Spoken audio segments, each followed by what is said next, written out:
Hello everyone. Welcome to Study IQ. My name is Shikha Puri and in this session we will discuss about the most important topic of Partnership Act. देखिए partnership act में एक बहुत ही important topic आ जाता है जिसमें बात की जाती है कि क्या माइनर जो है वो पार्टनरशिप फर्म में एंटर कर सकता है और अगर एंटर कर सकता है तो क्या रोल्स एंड रिस्पॉन्सिबिलिटीज बन जाती हैं उसकी। एक पर्टिकुलर सेक्शन है जो इसके बारे में बात करता है और बहुत ही ज्यादा इंपॉर्टेंट सेक्शन है ये हमारा, बहुत ही ज्यादा इंपॉर्टेंट टॉपिक है हमारा पार्टनरशिप एक्ट में।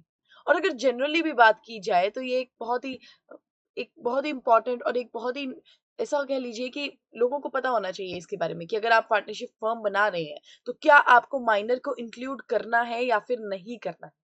तो in this session we will discuss about all these things, तो जुड़े रहिएगा। तो इससे पहले if you want to connect with me through any social media platform तो आप मेरे साथ इंस्टाग्राम, टेलीग्राम, ट्विटर और लिंक्डइन पे कनेक्ट कर सकते हैं। देखिए जो पीडीएफ फाइल है वो आपको कहाँ मिलेगी, वो आपको टेलीग्राम चैनल पर ही मिलेगी। चलिए अब बात करते हैं हु इज माइनर। हम बात तो कर रहे हैं कि माइनर पार्टनरशिप फर्म में एंटर कर सकता है या फिर नहीं कर सकता, but first we have to know कि माइनर है कौन। देखिए हमारा अगर लॉ की, हम यहाँ पर जो भी बात करेंगे लॉ की नजरों से बात करेंगे। ये मैं ऐसे नहीं, मतलब ऐसा नहीं होगा कि हवा में बातें की जा रही हैं, नहीं। इंडियन मेजॉरिटी एक्ट 1875 ने स्पेसिफाई किया हुआ है कि देखिए जो माइनर है उसकी एज कितनी है और अगर मेजर आप बन रहे हो तो किस एज से आगे आप मेजर बन सकते हो। तो 18 जो साल है, 18 साल अगर आपने क्रॉस कर दिए तो आप मेजर बन जाते हो। 18 साल से नीचे नीचे के जो भी बच्चे हैं वो क्या होते हैं, वो माइनर होते हैं, राइट। और अगर 18 मतलब एक दिन भी कम होगा ना, अगर देखिए क्या लिखा है, even a person short of a day from being 18 years qualify as a minor. एक दिन भी कम होगा 18 साल से तब भी आप क्या माना जाओगे, माइनर ही माना जाओगे। और माइनर की फिर जो भी राइट्स होती है, रिस्पॉन्सिबिलिटीज होती हैं और जो भी लाइबिलिटीज होती हैं वो आप पर लगेगी अगर एक दिन भी कम हुए तो, राइट। तो इस तरह से हमारा माइनर बात करता है कि माइनर कौन हुआ, 18 साल से नीचे के सारे बच्चे कौन होते हैं, माइनर होते हैं। देखिए क्या लिखा है, in other word the statute says that any individual domiciled in India who has not attend the age of 18 years is a minor. जिसने 18 साल नहीं कवर किया वो कौन है, वो माइनर। अब बात करते हैं क्या अब ये माइनर पार्टनरशिप फर्म में पार्टनर बन सकता है। अब यही बात होती है कि नहीं, पार्टनर तो नहीं बन सकता। ये हमारे सेक्शन 30 हमारा पार्टनरशिप एक्ट बोलता है कि देखिए पार्टनर तो नहीं बन सकता, लेकिन with the consent of all the partners. अब देखिए यहां पर मान लीजिए एक पार्टनरशिप फर्म है और उसमें राम, श्याम, सीता, गीता, ये सब क्या है, ये पार्टनर है। अब यहां पर आ गए लक्ष्मण। अब लक्ष्मण है माइनर 17 साल के और ये सब तो बड़े बड़े हैं, ये सब एडल्ट्स हैं, ठीक है, ये सब मेजर्स हैं। इन्होंने अपनी पार्टनरशिप फर्म खोल रखी है। अब लक्ष्मण क्या चाह रहे हैं कि मुझे भी इस पार्टनरशिप फर्म का हिस्सा बनना है। तो ये क्या, ये इस पार्टनरशिप फर्म का हिस्सा बन सकते हैं। अब देखिए यहाँ पर राम, श्याम, सीता और गीता की कंसेंट से लक्ष्मण को सारे के सारे बेनिफिट्स मिल सकते हैं। Benefits, I am telling you, benefits मिल सकते हैं पार्टनरशिप फर्म के। लक्ष्मण को पार्टनर नहीं बन सकता, बट इन सब की कंसेंट से क्या हो सकता है, बेनिफिट मिल जाएंगे। ये हमारा पार्टनरशिप एक्ट बात करता है।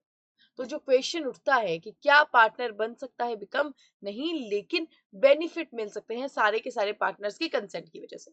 सेक्शन 30 बात करता है। वहीं अगर हम कॉन्ट्रैक्ट एक्ट की बात करें तो कॉन्ट्रैक्ट एक्ट में सीधे सीधे लिखा गया है कि माइनर्स जो हैं वो कॉन्ट्रैक्ट नहीं कर सकते और जो भी कॉन्ट्रैक्ट होगा वो वाइड एमनिशियो होगा माइनर्स के साथ। There are many case laws, बहुत important case laws, Mohori Bibee का केस लॉ देख लीजिए। बहुत ही ऐसे केस लॉज हैं जो बात करते हैं इस बारे में कि माइनर जो है वो कॉन्ट्रैक्ट नहीं कर सकते। बट वहीं पार्टनरशिप एक्ट की बात करें, पार्टनरशिप फर्म में एंट्री, अगर कहीं से भी एंट्री आ जाए तो ये बात करें तो पार्टनरशिप एक्ट ने अलग से प्रोविजंस दे रखी है इस बारे में। ठीक है, ये क्वेश्चन आपका रिजॉल्व हो गया कि किस तरह से पार्टनर जो है वो एंटर करेगा। अब किस किस तरह से अपॉइंटमेंट होगी ये हम जान लेते हैं। फर्स्ट, मैंने आपको पहले भी बताया, कंसेंट ऑफ ऑल पार्टनर्स। ऐसा नहीं होना चाहिए जैसे हमने राम, श्याम, सीता और गीता की बात की थी, तो अब गीता यहाँ पे मना कर रही है कि नहीं, लक्ष्मण को यहाँ पर एंटर नहीं करना है, लक्ष्मण यहाँ पर बेनिफिट्स नहीं उठा सकते पार्टनरशिप फॉर्म के। होगी इनके आपस में कोई लड़ाई, तो यहाँ पे गीता ने मना कर दिया। तो अब एक भी पर्सन अगर मना कर रहा है तो जो माइनर है वो बेनिफिट नहीं उठा सकता पार्टनरशिप फॉर्म के। सारे पार्टनर्स का कंसेंट होना चाहिए। Next, partnership in existence. ऐसा नहीं होना चाहिए कि जब लक्ष्मण आए तो बाकी राम और श्याम भी जुड़े। ऐसा नहीं होना चाहिए। राम, श्याम, सीता, गीता ये पहले से ही पार्टनरशिप इनकी होनी चाहिए इन एग्जिस्टेंस। उसके बाद में जो लक्ष्मण है वो आएंगे और उसके बाद में क्या हो सकते हैं, ये बेनिफिट उठा सकते हैं। पार्टनरशिप एग्जिस्टेंस पे होनी चाहिए जब before the appointment of minor. Minor खुद पार्टनरशिप फिर ऐसे नहीं ला सकता कि माइनर लोगों को ला रहा है कि आप भी आ जाओ, आप भी आ जाओ, आप भी आ जाओ। नहीं, माइनर ऐसा नहीं कर सकता। Next, there can not be a partnership consisting of all minors. कि मान लो कि सारे के सारे अब यहाँ पर राम, श्याम, सीता, गीता ये सब भी माइनर्स है, तो ऐसी पार्टनरशिप तो नहीं हो सकती कि अगर सारे बच्चे बच्चे इकट्ठे होके क्या बना रहे हैं, पार्टनरशिप फर्म बना रहे हैं। नहीं, ये बहुत इंपॉर्टेंट चीज आ जाती है कि अगर देख लो, क्योंकि आजकल देखिए, आजकल बहुत ही ज्यादा ना इनोवेटिव सा सिनेरियो हो गया हुआ है। हर कोई स्टार्टअप स्टार्ट करने की सोच रहा है, तो इवन माइनर्स जो होते हैं वो भी सोचते हैं कि चलो हम एक पार्टनरशिप फर्म क्रिएट कर लेते हैं। तो लेकिन वो हो ही नहीं सकती, वो एंटर नहीं कर सकते, उनको वो लीगैलिटी फिर नहीं मिलेगी ना। ठीक है, तो क्या होगा कि जो माइनर्स हैं, सारे ही अगर माइनर्स होंगे तो वो पार्टनरशिप फर्म क्रिएट नहीं कर सकते, नहीं बना सकते। ये हमारा पार्टनरशिप एक्ट बात करता है, लॉ बात करता है।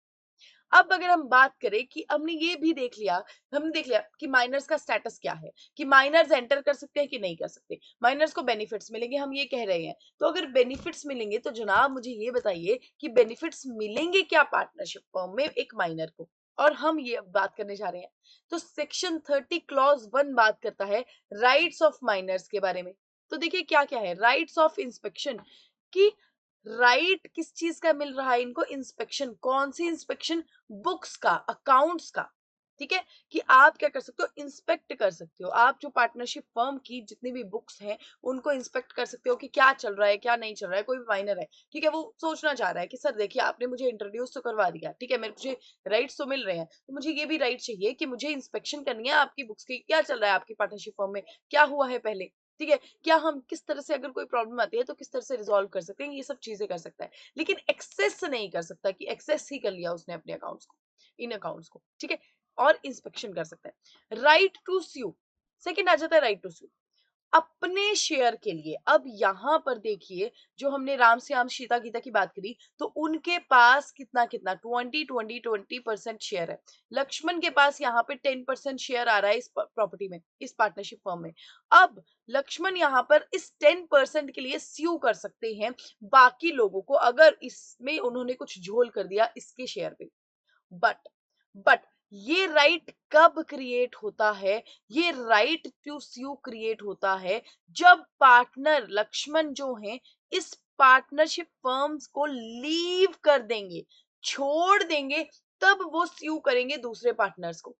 लेकिन जब तक वो इस पार्टनरशिप फर्म में हैं, उनको बेनिफिट्स मिल रहे हैं, तब तक वो स्यू नहीं कर सकते बाकी के पार्टनर्स को। ये यहाँ पर प्रॉपर कहा गया है, लॉ यहाँ पर प्रॉपर कहती है।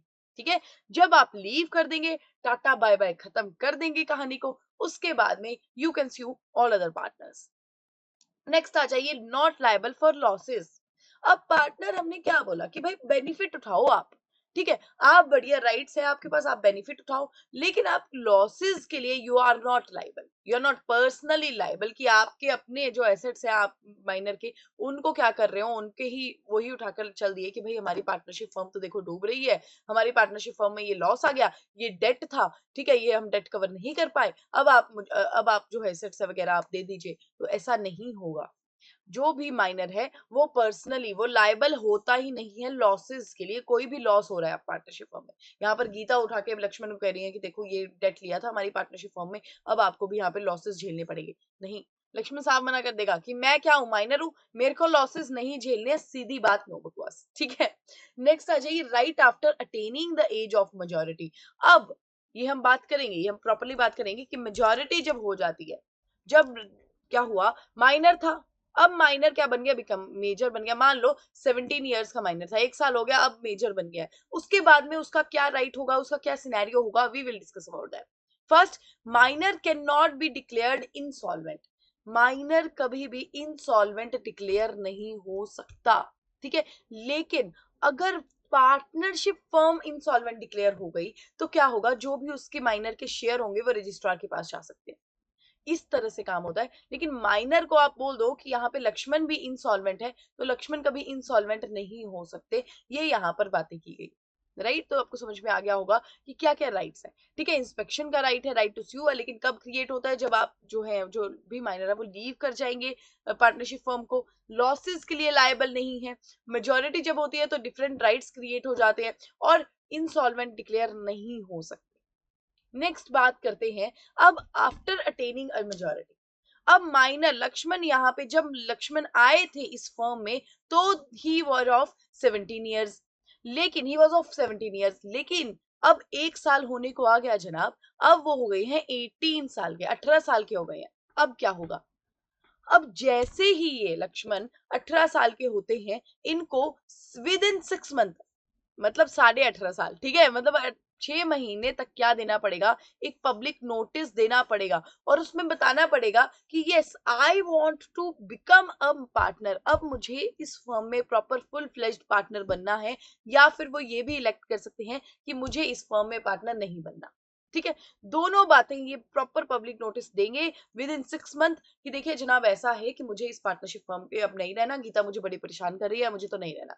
लेकिन अगर वो चाह रहे हैं कि नहीं नहीं सब बहुत बढ़िया है, मुझे तो प्रॉफिट से मतलब है, ठीक है, मुझे यहाँ पे रहना है, तो वो उसको क्या करना पड़ेगा, इलेक्ट लिखना पड़ेगा पब्लिक नोटिस में कि yes I want to become a partner in this particular firm. अगर वो ये नहीं कर पाते, विद इन 6 मंथ ये पब्लिक नोटिस नहीं दे पाते, तो क्या कंसीडर कर लिया जाएगा कि हाँ जी वो क्या है, वो पार्टनर हैं, कि उनका अपना कंसेंट है, ही शैल बिकम अ पार्टनर। क्योंकि नोटिस तो दिया नहीं, कुछ इलेक्ट ही नहीं किया कि मेजर, जब मेजर बन गए कुछ नोटिस नहीं दिया कि मेरे को पार्टनर बनना है या फिर मेरे को पार्टनर नहीं बनना। अब जब तुम बता ही नहीं रहे लोगों को, उनको पता कैसे चलेगा। तो जब आपने 1 साल तक डील किया होगा, आपको प्रॉफिट्स मिल रहे होंगे, कुछ कहीं ना कहीं लोगों को पता लगा होगा कि भाई ये भी पार्टनरशिप फॉर्म में इंक्लूडेड है। आपने नोटिस नहीं दिया, अब क्या हो गया, आप फुल फ्लेज्ड पार्टनर बन गए कि हाँ जी now you are giving the consent, ऐसा कंसीडर कर दिया जाएगा now you are giving the consent कि you want to become a partner in this particular firm, right. तो ये हमारा मेजोरिटी जब होती है उसके बाद में ये सिनेरियो क्रिएट करना पड़ता है, ये करना पड़ता है, रिस्पॉन्सिबिलिटी बन जाती है पार्टनर की कि ये जो भी माइनर है उन। अब राइट्स क्या आते हैं, अब जो पार्टनर है, अब ये उन्होंने इलेक्ट किया कि मुझे पार्टनर बनना है, या फिर उन्होंने इलेक्ट किया कि मुझे पार्टनर नहीं बनना, तो क्या सिनेरियोज क्रिएट होते हैं। फर्स्ट हम देख लेते हैं कि जब उन्होंने ये इलेक्ट किया कि yes I want to become a partner, he becomes personally liable to third parties. अब देखिए यहां पर जनाब क्या हुआ कि लक्ष्मण, अब लक्ष्मण ने बोला कि मुझे इस पार्टनरशिप फर्म में पार्टनर बनना है। अब हमारी पार्टनरशिप फर्म किसके साथ डील कर रही थी, हमारी पार्टनरशिप फर्म राहुल के साथ डील कर रही थी। अब क्या हुआ, ये राहुल तो हमारा थर्ड पार्टी है ना, ठीक है, कोई और कंपनी मान लीजिए, उसमें कंपनी में राहुल के साथ डील कर रही थी, अब ये थर्ड पार्टी है। अब क्या होगा, कोई भी लॉसेस आएंगे, कुछ भी होगा, तो अब लक्ष्मण पर्सनली भी लायबल हो जाएंगे। यहाँ पर जो दूसरे जो पार्टनर्स थे वो जिस तरह से अपना स्टेटस शेयर कर रहे थे, अब लक्ष्मण भी यहाँ पे उसी तरह से स्टेटस अपना शेयर करेंगे। His share and profits of the firm remains the same. तो लेकिन यहाँ पर अगर लक्ष्मण को हमें पहले भी पता है कि 10% यहाँ पर क्या मिला था, उनको शेयर मिला था, वो 10% सेम ही रहेगा, ठीक है। नन लेस अगर कुछ चेंजेस आते हैं पार्टनरशिप फर्म में या फिर ऐसा क्रिएट किया जाता है कि अब शेयर चेंजेस होंगे, वो अलग बात है। लेकिन अगर सब कुछ सेम रहा तो उनका शेयर और प्रॉफिट्स भी क्या होंगे, सेम ही होंगे। अगर वो 10% शेयर उनका होगा तो 10% रहेगा, जिस जिस अकॉर्डिंग उनकी प्रॉफिट्स की बात हुई थी वो भी सेम रहेगा, राइट। लेकिन क्या हो जाएगा, पर्सनली लायबल हो जाएंगे। अब अगर वो चाह रहे हैं कि मैंने जैसे पहले बताया कि भाई लक्ष्मण को गीता ने बहुत परेशान कर दिया, लक्ष्मण कह रहे हैं कि मुझे ये नहीं बनना है यहाँ पर पार्टनर, तो क्या होगा, जब तक वो पब्लिक नोटिस नहीं देते, कौन सा पब्लिक नोटिस, जो मैंने अभी बात की कि with in 6 month public notice देना पड़ेगा कि मुझे पार्टनर बनना है या नहीं बनना है, तो जब तक वो वाला पब्लिक नोटिस नहीं देते, उनकी राइट्स एंड लायबिलिटीज सेम रहेंगी। Next, not be liable for any act done after the date of public notice. Public notice देने के बाद उनकी कोई राइट नहीं, कोई लायबिलिटी नहीं। आपका क्या होगा ऑब्वियसली कि अब आप नहीं बनना चाह रहे हो पार्टनर, तो ना आपका राइट होगा वहां पे, ना आपकी लायबिलिटी होगी कोई बनती। He shall be entitled to sue the partners for profit, for property और प्रॉफिट्स। अब यहाँ पर जब मैंने बात की थी राइट टू स्यू, अब यहाँ पर आपका राइट टू स्यू क्रिएट होता है। Why? Because you have left the firm, now you can sue the all other partners. की अगर मान लो अब आप चले गए हो फर्म पे, लेकिन आपने जब देखा, हिसाब किताब लगाया, तो आपका जो 10% था, आपने 2-3 साल काम किया वहां पर, ठीक है। अब आपका ये जो 10% था, इसमें बहुत ज्यादा झोल हुआ है भाई। 10% कभी आपको 5% दिया जा रहा है, कभी 7% दिया जा रहा है, मतलब ढंग से किया ही नहीं है आपका कंसेप्ट क्लियर। तो क्या होगा जब आपने ये सब जमा तोड़ लगाया, उसके बाद में अब आप क्या कर सकते हो, अब दूसरे पार्टनर्स को आप क्या कर सकते हो, स्यू कर सकते हो कि भाई मेरा जो शेयर था, मेरा जो प्रॉफिट थे, वो मुझे उस अकॉर्डिंग दिए ही नहीं गए। तो अब आप क्या कर सकते हो, स्यू कर सकते हो। तो this is all about the partnership.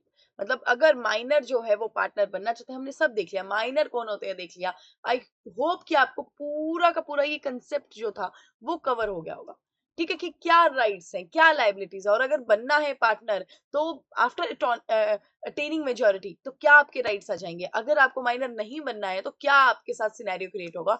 ये सारा हमने कवर कर लिया। तो आई होप आपको ये जो टॉपिक है वो बिल्कुल क्लियर हो गया होगा। बहुत इंपॉर्टेंट टॉपिक आ जाता है ये हमारे इंडियन पार्टनरशिप एक्ट का, राइट। तो इस तरह से हमारा ये पूरा टॉपिक कवर हो गया। नेक्स्ट सेशन में हम अगले टॉपिक की बात करेंगे। तब तक प्लीज अपना ध्यान रखिए, मेजरली अपनी हेल्थ का ध्यान रखिए। Thank you so much guys.